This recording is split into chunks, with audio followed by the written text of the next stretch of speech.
तो पुतिन एक बार फिर गुस्से में। ट्रंप को संदेश देने के लिए बीती रात यूक्रेन पर मिसाइलों से भीषण हमला किया गया। राजधानी कीव में मिसाइल धमाकों से भारी तबाही हुई है। रूस में बड़े हमले की तैयारी भी शुरू की गई है। रूस की न्यूक्लियर फोर्स ने अभ्यास शुरू कर दिया है, तो वहीं मॉस्को में वायुसेना ने युद्धाभ्यास किया है। माना जा रहा है कि अब यूक्रेन पर बड़ा हमला होने वाला है, ताकि ट्रंप पर वार्ता को आगे बढ़ाने का दबाव बने। पुतिन ये जताने की कोशिश कर रहे हैं कि अगर उनकी शर्तों पर समझौता नहीं हुआ तो यूक्रेन तबाह हो जाएगा।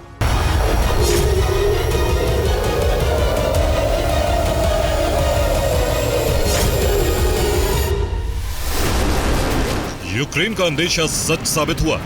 कीव समेत यूक्रेन के कई इलाके एक बार फिर धमाकों से दहल उठे।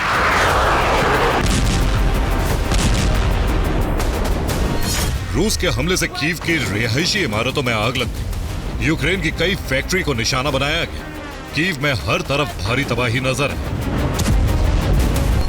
ट्रंप पुतिन की वार्ता कैंसिल होते ही क्रेमलिन से क्या ऑर्डर जारी किया गया, इसका अंदाजा यूक्रेन को रूसी एयरबेस पर शुरू हुई हलचल से मिला।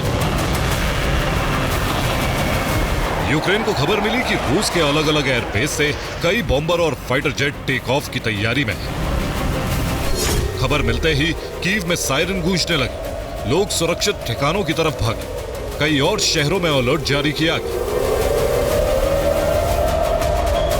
कुछ मिनटों बाद रूसी फाइटर जेट और बॉम्बर ने मिसाइलों की बरसात कर दी।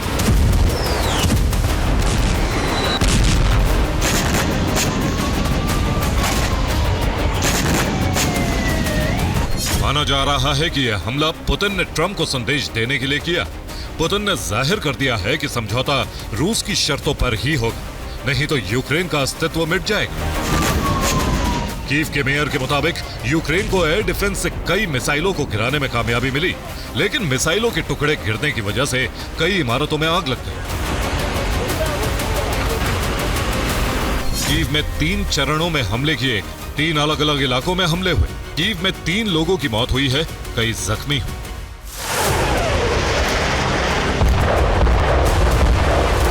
कीव में रात 2 बजे डरावना मंजर था। इमारतों में आग लगी थी। स्कूल की इमारतें भी जल रही थी। आसमान में मिसाइल और ड्रोन की आवाज गूंज रही थी। अलग अलग इलाकों में रेस्क्यू ऑपरेशन चलाया जा रहा था। रिपोर्ट के मुताबिक रूस ने इस्कंदर मिसाइलों का इस्तेमाल कीव में मौजूद थर्मल पावर प्लांट को नष्ट करने के लिए किया।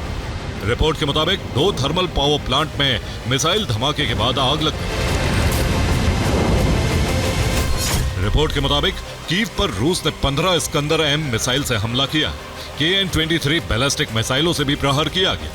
रूस के टारगेट पर रिहायशी इलाके थे। देर रात से शुरू हुआ हमला सुबह भी जारी रहा। खार्किव में स्कूल पर मिसाइल हमला किया गया। हमले के वक्त स्कूल में बच्चे मौजूद थे। कीव के अलावा रूस ने निप्रो में हमला किया। इसके अलावा पावलोह्राद, सूमी, खार्किव, निप्रोपेट्रोवस्क और जेपोरीजिया में हमले किए। ब्रिटिश इंटेलिजेंस के मुताबिक वक्त बीतने के साथ रूस से हमलों की रफ्तार बहुत तेज होती जा रही। पुतिन के ऑपरेशन विंटर को कामयाब बनाने और रिफाइनरी पर हो रहे हमलों का बदला लेने के लिए रूस के हमलों की रफ्तार लगातार तेज हो रही। तो रूस के हमलों पर लगातार नजर रखने वाली ब्रिटिश इंटेलिजेंस एजेंसी ने अपनी रिपोर्ट तैयार की है, जिसके मुताबिक सिर्फ सितंबर में ही रूस ने यूक्रेन पर हमले के लिए 5,500 ड्रोन का इस्तेमाल किया, जबकि इससे 1 महीने पहले यानी अगस्त में 4100 ड्रोन से हमले किए गए थे। इन दोनों आंकड़ों और अक्टूबर के आंकड़े के आधार पर यह दावा किया जा रहा है कि रूस अपने हमलों की रफ्तार और तेज कर चुका है। ब्रिटिश एजेंसी के मुताबिक इस महीने में सिर्फ 15 दिनों में रूस 3000 ड्रोन से हमले कर चुका है। ड्रोन के साथ ही मिसाइलों का भी इस्तेमाल हो रहा है। इस्कंदर मिसाइलों से यूक्रेन पर हमले हो रहे हैं। इस महीने 70 KH-101 मिसाइलों से हमले हो चुके हैं। अक्टूबर में रूस 4 बड़े हमले कर चुका है, जिससे यूक्रेन में बड़ी तबाही हुई है। रूस के निशाने पर यूक्रेनी इंफ्रास्ट्रक्चर है। बिजली सप्लाई स्टेशन भी टारगेट बन रहे हैं और कोशिश है कि यूक्रेन को कुछ दिनों में लाचार बना दिया जाए।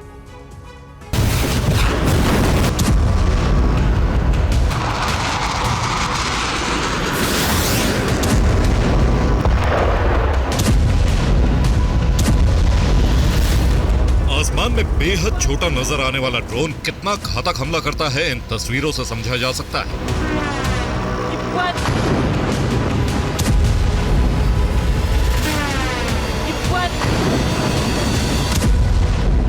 सूमी में रूस के आत्मघाती ड्रोन से जोरदार धमाका हुआ। दावा किया जा रहा है कि टारगेट पर गैस स्टेशन था।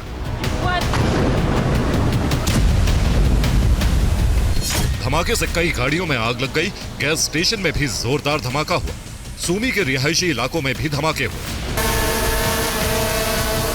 जयपोरिजिया में भी रूस ने भीषण हमला किया। यहां आत्मघाती ड्रोन से कई धमाके हुए। रिपोर्ट के मुताबिक रूस ने 9 ड्रोन से हमला किया, जिसकी वजह से अपार्टमेंट में आग लग गई। कई रिहायशी इमारतों में भी आग लग गई।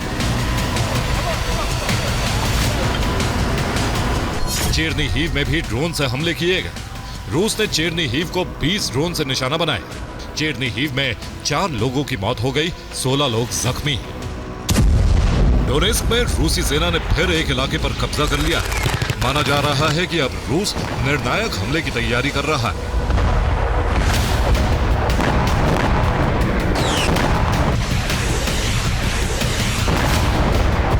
यूक्रेन की खुफिया रिपोर्ट के मुताबिक यूक्रेन पर बड़े हमले का प्लान तैयार हुआ है। यूक्रेन के तमाम बिजली स्टेशन को नष्ट करने का आदेश है। सेना से जुड़े कारखानों को भी तबाह किया जाएगा। ज़ेलेंस्की को खुफिया रिपोर्ट पर इसलिए यकीन है क्योंकि रूस में बड़े हमले के लिए एक अभ्यास भी किया जा रहा है और सैनिकों की बड़ी मूवमेंट भी देखी जा रही है। और वार्ता कैंसिल होने के बाद गुस्साए पुतिन ने युद्धाभ्यास शुरू करवाया है। मॉस्को के पूर्वी क्षेत्र में ड्रिल की गई। ड्रिल में रूस के 16 विमान शामिल थे। आशंका है कि रूस बड़े हमले की तैयारी में है। फाइटर जेट यूक्रेन में घुसकर बड़े हमले का अभ्यास कर रहे हैं। रूस के अभ्यास से यूक्रेन में भीषण हमले का डर है। इसके अलावा जमीन से भी बड़े हमले की तैयारी है। पूर्वी यूक्रेन की तरफ तैनाती बढ़ाई जा रही है।